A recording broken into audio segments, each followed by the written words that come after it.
Mr. Speaker, No. my distinguished colleagues, hindi po nag-comply sa batas ang ABS-CBN, kaya hindi po sila pwedeng lumabas at magpalabas.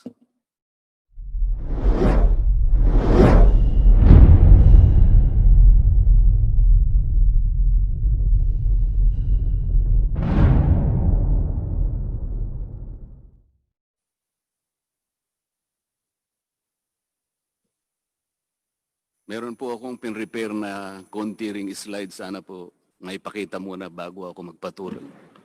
Pwede po, Deputy Speaker Marcoleta. Law. Ibig sabihin batas. So kaya ginawa ang batas sa isang democratic country na kung nasaan tayo ngayon is para maging pantay-pantay ang lahat ng tao. Sa classroom may batas. Bawal lumabas o bawal lumabas. Pero pag sinabing pag nag-comply ka na bawal lumabas, pero may ginawa ka sa pinagbabawal nila, inayos mo yung law ng classroom nyo at sinabmit mo ulit, ay pwede nang pala ikaw lumabas. Mr. Speaker, No. my distinguished colleagues, hindi po nag-comply sa batas ang ABS-CBN, kaya hindi po sila pwedeng lumabas at magpalabas. Those opposing the franchise application of ABS-CBN will show with clear and convincing evidence that ABS-CBN did not comply with the terms and conditions of its franchise, as well as our laws and the Constitution. In fact, they will show in the succeeding hearings of the Committee on Legislative Franchises that ABS-CBN deliberately and with impunity violated the conditions of its legislative franchise and more so our laws and the Constitution.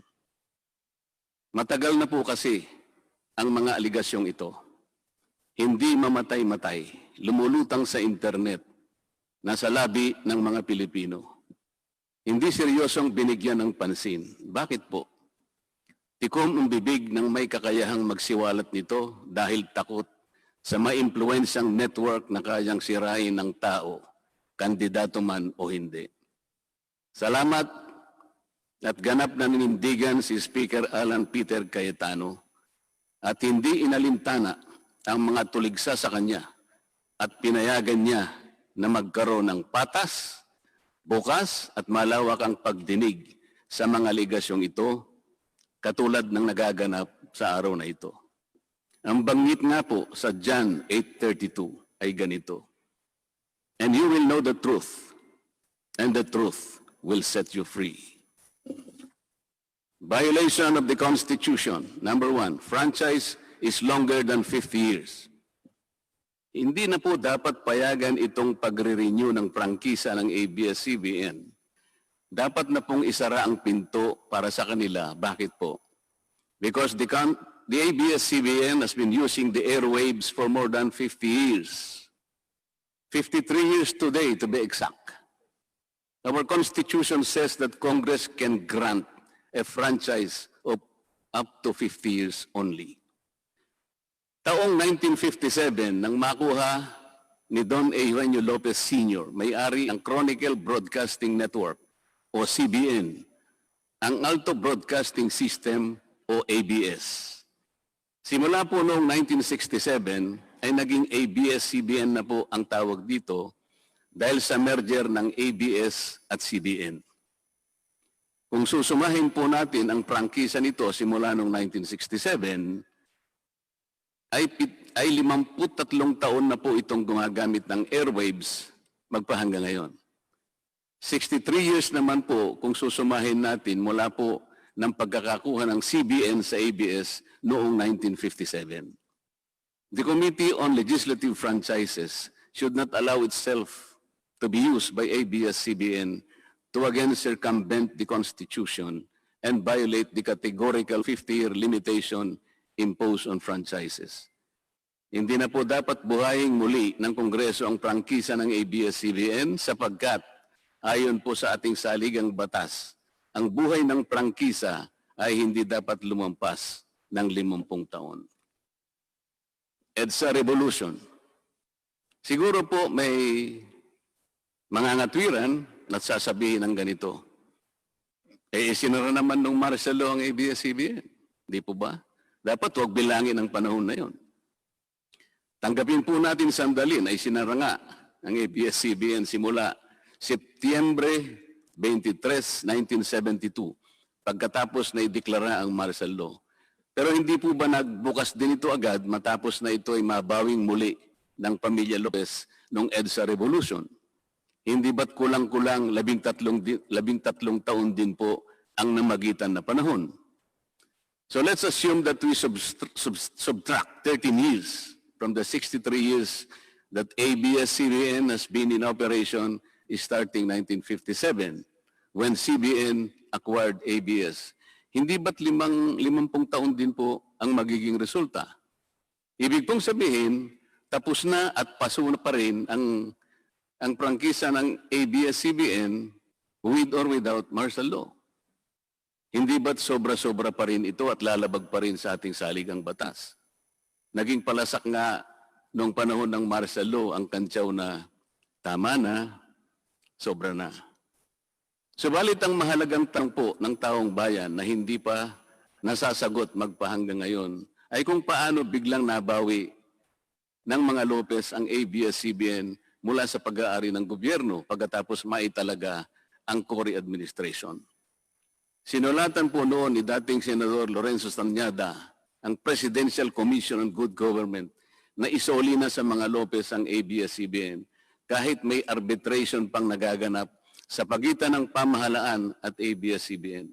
Na i-turn over po agad ang istasyon ng ABS-CBN sa mga Lopez sa kabila ng wala pang pagtukoy sa tunay na pagmeme-ari nito ayon sa kautusan sa Board of Administrators na binuo sa Letter of Instruction No. 1 ni Pangulong Cory Aquino. Sa ngayon po ay wala man lang mailabas na papeles tungkol dito ang PCGG. Nagbayad po ba ang ABS-CBN sa Administrasyong Cory Aquino? Nag-public bidding po ba? Bakit tila ura-urada at habang magulo pa ang lahat dahil katatapos lang ng EDSA Revolution, ay biglang napasakamay na muli ng mga Lopez ang ABS-CBN? Nakabatay po ba ito sa batas? Hindi po ba dapat sagutin ng ABS-CBN ang mga tanong na ito upang mapanagot po ang dapat na managot kung meron man? Foreign ownership. Puntahan naman po natin ang muling pagbubukas ng ABS-CBN noong 1986. Pati po kasi noong panahon yun ay may paglabag na rin sa ating Saligang Batas. Ano po kaya yun? Dahil Amerikano at hindi Pilipino ang may-ari at namahala sa ABS-CBN na mariing ipinagbabawal ng Saligang Batas. Congress should deny the franchise application of ABS-CBN for its clear violation of the Constitution, requiring 100% Filipino ownership and management of mass media companies. ABS-CBN's former president, Mr. Eugenio Gabi Lopez III, was an American citizen when he took the helm of the company in 1986 as director, then president, and then chairman in the later years. It was only in 2000 that he petitioned for recognition of Filipino citizenship and was issued a certificate of recognition as a Filipino citizen in 2002. At kahit sabihin po natin wala na ngayon sa management ng ABS-CBN si Ginoong Gabi Lopez, nagpatuloy pa rin ba sa paglabag sa Saligang Batas ang ABS-CBN? Opo. Dahil magpahanggang ngayon ay nagbebenta pa po sila sa mga banyaga, mga hindi Pilipino, ng pag-aari o ownership rights ng ABS-CBN. Through an intricate web of corporate layering, ABS-CBN lets non-Filipinos to own its common shares through the issuance of Philippine Depositary Receipts o PDRs. In September 1999, the ABS-CBN Holdings Corporation offered 132 million Philippine Depositary Receipts underlying the 132 million common shares of ABS-CBN. Immediately prior to the closing of the PDR's offering, Lopez Incorporated the main stockholder of ABS-CBN Corporation, transferred 132 million ABS-CBN shares to ABS-CBN Holding Corporation, its alter ego. With the many rights afforded to the holders of these PDRs, most of whom, if not all, are foreigners, ABS-CBN Corporation virtually allowed these foreign holders beneficial ownership and potential voting rights. This is a circumvention of the strict foreign equity restriction imposed by the Constitution on mass media companies. Quite obviously, the ABS-CBN PDR instrument, a creative financial mechanism, is being used as a subterfuge to indirectly own the underlying ABS-CBN shares of stock. Violation of workers' rights under the Constitution. ABS-CBN violated the rights of its own workers. It denied them their just share in production as required by the Constitution. It committed unfair labor practices, which consequently denied its employees the benefits required by law to be provided to all employees. Isang halimbawa po dito ay ang asunto na isinampa ng halos 100 o mahigit sa 100 manggagawa ng ABS-CBN sa National Labor Relations Commission o NLRC dahil sa pagtanggal sa kanila dahil sila raw ay mga talents lamang at hindi mga regular na empleyado. Nanalo po ang mga manggagawa sa NLRC at maging sa Court of Appeals. Bakit hindi na lang nila sinunod ang hatol at umapila pa ang ABS-CBN sa Korte Suprema? Ito ba yung sinasabi po kanina sa opening salvo na ang pagmamahal sa kanilang kapamilya ay ganun na lamang? Mali naman po yata na sabihin ng ABS-CBN na lampas sa 11,000 ang mga empleyado nito dahil kung ito po ay masusi nating iimbestigahan, may 2,661 at isa lamang. 2,661 ang mga regular na empleyado nito. Ang karamihan po o mahigit na 8,500 na kawani ng ABS-CBN ay tinagurian nilang independent contractors or talents, project workers at contractuals lamang kahit na pang-regular na empleyo ang trabaho nila. Ayon po sa ating labor code, kapag pang-regular ang tungkulin ng isang manggagawa, dapat siyang gawing regular employee. Hindi dapat contractual. Hindi dapat independent contractor, talent, o kaya'y project worker lang. Malinaw na labag sa batas ang ginagawa ng ABS-CBN. Sana ay ibalita rin po ito ng TV Patrol upang mabunyag ang libo-libong endo sa kanilang bakuran.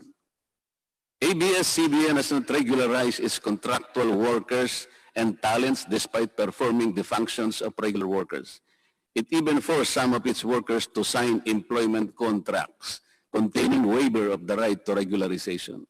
And those who refuse were unceremoniously terminated from work. ABS-CBN has subcontracted most of its production work to subcontractor production companies, despite the fact that production is directly related to its core business. These production entities are paid minimally, whose workers obviously get lesser benefits and take-home pay compared to ABS-CBN's regular employees. And yet, the profit generated by ABS-CBN from its independent production companies appear greater than its expenses, especially those expenses that are even deductible for income tax purposes. Kung kaya't hindi po may kakaila sa publiko na napakarami ng labor cases na hinarap at haharapin pa ng ABS-CBN. Ang masaklap pa po dito ni hindi nagbibigay ng contribution ang ABS-CBN para sa benepisyo ng kanilang mga empleyado. Dahil po sa 2,661 lang ang regular employees nito, ang mga ito lang ang may benepisyo. Ang iba po na mahigit 8,500 na nagtatrabaho sa ABS-CBN ay wala po ni katiting na government-mandated benefits na natatanggap katulad ng SSS, PhilHealth o kaya Pag-ibig. Kanina po sa opening salvo, narinig po natin na ang kanila pong isinasangkalan ay yung kanila pong mga kawani, mga manggagawa. Ang kongreso pong ito ay nakikidalamhati. Nalulungkot din po. Bakit naman po hindi? Kung pwede po nating ipaghalimbawa, sandali lamang po, ang ABS-CBN sa isang jeepney driver. Alam po niya na wala siyang prangkisa. Nagsakay po siya ng napakaraming pasahero.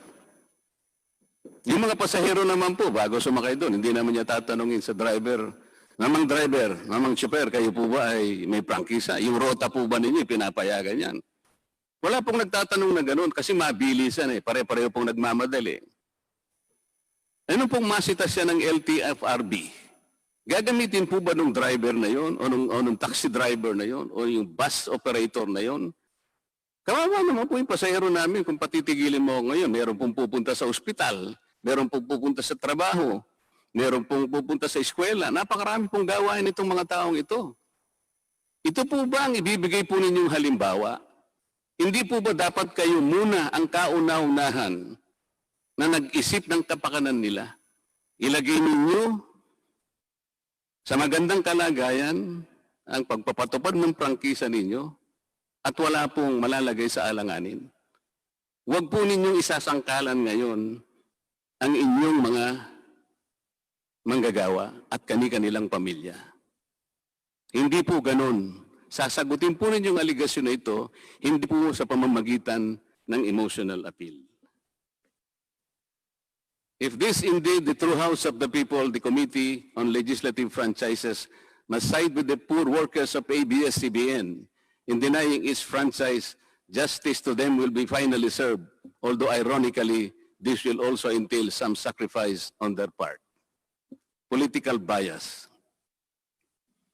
ABS-CBN has been biased and partisan in favor of particular candidates and against certain candidates during the 2010 and 2016 presidential elections, contrary to the terms of its franchise and in violation of the Omnibus Election Code. Hindi naman po lingid sa kalaman ng marami, kung hindi man lahat, kung paano naging pro-Noynoy Aquino ang ABS-CBN noong 2010 at pro-Grace po at Lenny Robredo naman noong 2016. It is also a matter of record that ABS-CBN failed to air some of President Duterte's political advertisements during the 2016 campaign period, despite receiving the payment for said political ads.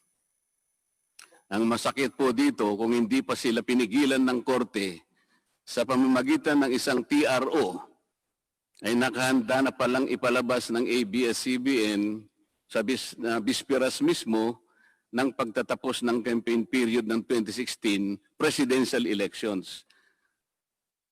Ang mga anti-Duterte advertisements na binayaran ng isang dating senador. Sinadya ang timing para hindi bigyan ng pagkakataong makasagot pa si Mayor Duterte na noon ay kandidato bilang presidente. Mabuti na lamang at napahinuhod ng ang korte ng petisyon ni Speaker Alan Peter Cayetano na noon po ay Vice Presidential Candidate ni Pangulong Duterte at dagliang nag-issue ng TRO ang korte sa ABS-CBN. It is now a public knowledge that President Rodrigo Duterte and Speaker Alan Peter Cayetano expressed their disappointments over ABS-CBN's unfair reportings and meddling in previous elections. For those opposing the franchise application, hindi na po dapat payagan ng ABS-CBN na muling pakialaman ang politika sa ating bansa. Panahon na para ang taong bayan ang pumili ng mga namumuno na gusto nila at hindi ang napipisil ng ABS-CBN. Paalala lang po sa ABS-CBN, you are a broadcasting company, not a political kingmaker. Either you play ball or you play fair. Multiple channels in one franchise. Mga kababayan, inabuso po ng ABS-CBN ang kanilang prangkisa. Sa hindi nila may paliwanag na dahilan o maaari namang sinadya na gamitin ang kanyang prangkisa para sa isang channel lamang, pero gumamit pa ng ibang prangkisa ng telekomunikasyon na hindi naman pang broadcast upang mas kumita at makapagbenta sa pamamagitan ng maraming channels. ABS-CBN violated the terms and conditions of its franchise by offering its TV Plus boxes for a one-time fee but using the free-to-air signal authorized in the franchise granted by Congress at no cost to ABS-CBN. Tubong lugaw, ika nga. But this practice of ABS-CBN without permission from Congress or the National Telecommunication Commission is killing the cable industry, which depends on monthly-based subscription of its clientele. At bukod po sa pagbebenta ng TV Plus box sa publiko, sa Kapamilya Box Office Channel na nakapaloob dito, ay nagawa pang maningil ang ABS-CBN sa bawat pelikulang gustong mapanood ng publiko sa KBO Channel. Ibinenta na nga ang TV Plus box, ibinenta pa rin ang mga palabas na pwedeng mapanood sa TV Plus box. Dobleng tubong lugaw na po ito. Hindi po saklaw ang mga ito sa prangkisa na ipinagkaloob ng Kongreso sa ABS-CBN.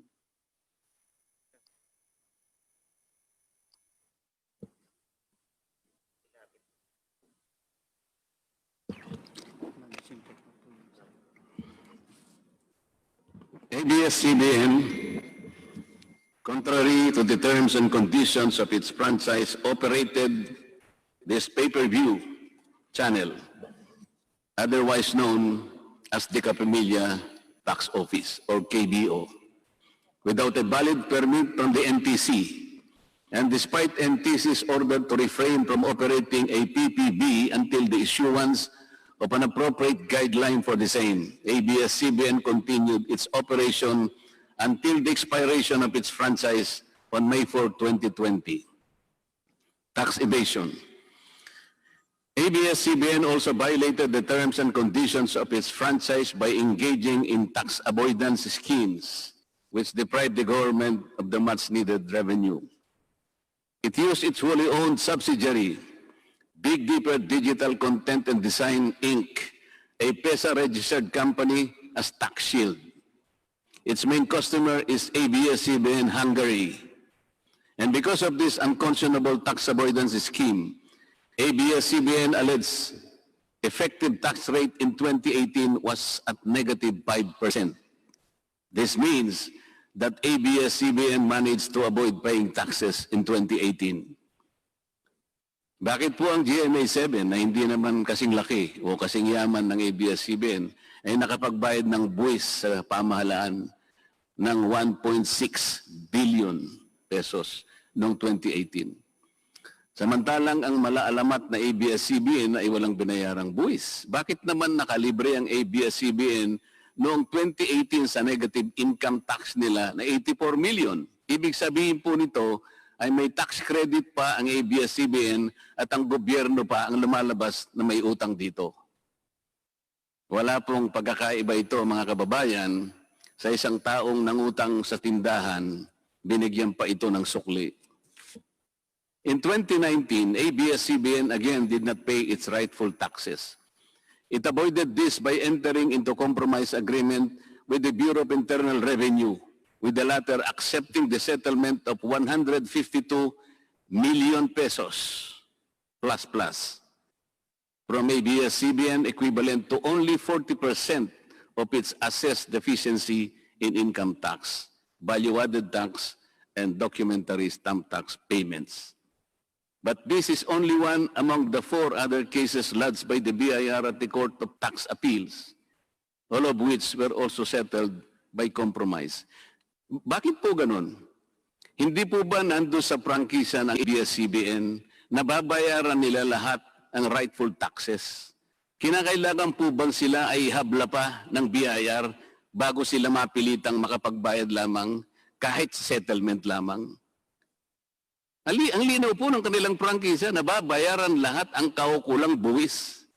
Bakit kailangan pong sila ihabla at idemanda pa ng BIR para lamang sila ay makapagbayad?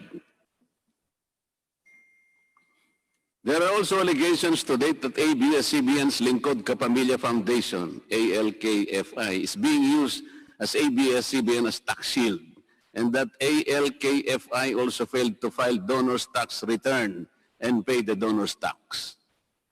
Ito po ang mas nakalulungkot dito, mga kababayan. Kapag politiko o government official ang nagkawang gawa, epal ang tawag dito ng ABS-CBN. Kahit mula pa sa sariling bulsa ng politiko, ang pinanggalingan ito. Pero kapag ito ay galing sa lingkod kapamilya, puro pangalan ng ABS-CBN ang kanilang pinangangalandakan, katulad po ng nakita natin ngayon. Alam naman natin na galing naman sa lahat sa mga donors ang pondo na ginamit nila.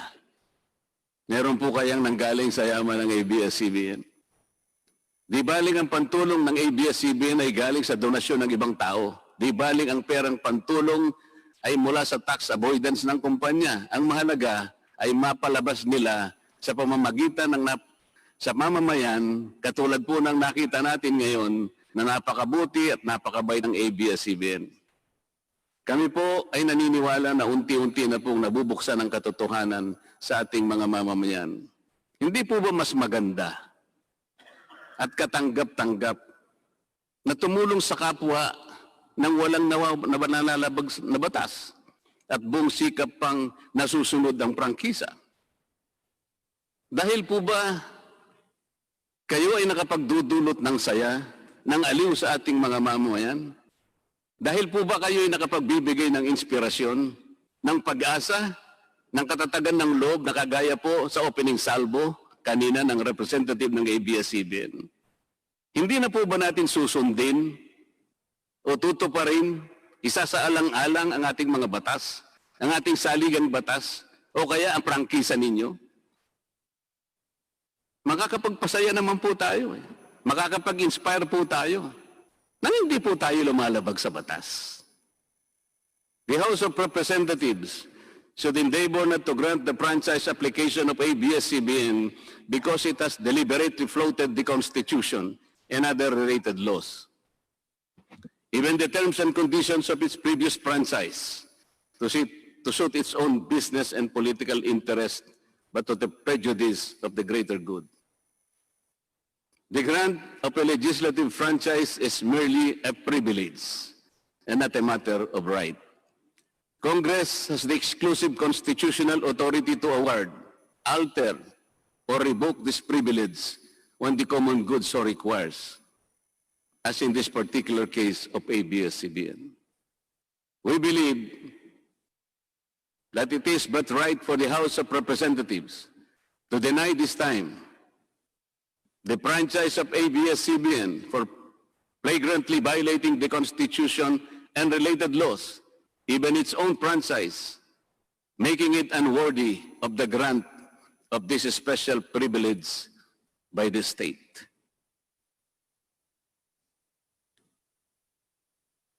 Alam mo kung sino lang ang pinakamatinding magiging kalaban ni Cardo? Sino? Nako, kabahan ka kay si Cardo. Ang pinakakalaban ni Cardo. Sino? Feeling ko si Kiboloy. Yung nagpahinto ng lindol. Si Kiboloy lang ang magpapahinto ng probinsyano. Abangan nyo yan. Oh. So inahamon kita Kiboloy, pahinto mo nga ang probinsyano. Napahinto mo pala ang lindol eh. Apakayabang nyo pala eh. Sabi niya daw, stop. Sige nga, punta kang gitna ng EDSA, stop mo yung traffic doon. Stop.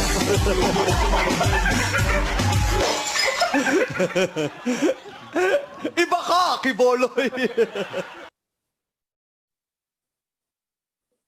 Alam mo kung sino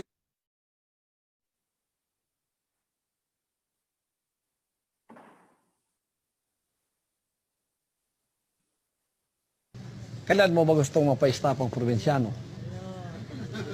Ikaw, magpili ka. Kailan mo gustong i-stop? 1 buwan, 2 buwan, 3 buwan, 4 na buwan? Ikaw, pili ka. Baka sa 4 na buwan, hindi lang yung probinsyano may stop. Baka pati yung network mo, stop na yan. Mr. Speaker, ABS-CBN posed the challenge.